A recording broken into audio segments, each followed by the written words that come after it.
నాడు political leader ఉద్యమంగా చాలా మంది యువత తాలూకు శక్తిని పట్టుకుని నాయకులుగా ఎదిగి వీళ్ళని వదిలేసి వీళ్ళని మా కింద చేశారు, అది వదిలేశారు.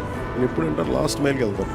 సో నాకేమనిపించింది, అసలు ఇలా పనిచేసే వాళ్ళకి ఒక ప్రత్యేకమైన ఒక గుర్తింపు ఇస్తే తప్ప వాళ్ళు తెలియరు మనకని చెప్పేసి పార్టీ స్ట్రక్చర్లో భాగంగా అని చెప్పి పదవుల కోసం కాకుండా విశాలమైన దేశ ప్రయోజనాన్ని, రాష్ట్ర ప్రయోజనాన్ని, సమాజ క్షేమాన్ని ఆకాంక్షిస్తూ సహృదయంతో జనసేనకి అన్ని రకాలుగా తోడ్పాటునిచ్చే వారికి గౌరవప్రదంగా ఇచ్చే గుర్తింపు. నువ్వు ఉద్యమించాలి, ఉద్యమించిన తర్వాత నువ్వు సాధకుడు అవ్వాలి. అంటే గట్టి పరిస్థితులు నేను సాధించేది నీ దాటి ఇంకో స్థాయి ఉంటుంది.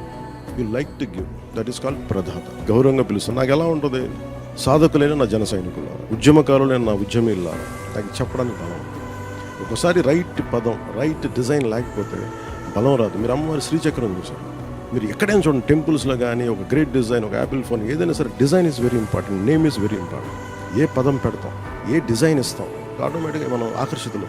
అందుకని ఈ పేరుకి, ప్రతి పేరుకి కనుక ఇంత డిజైన్, ఇంత ఆలోచించి పెట్టాం.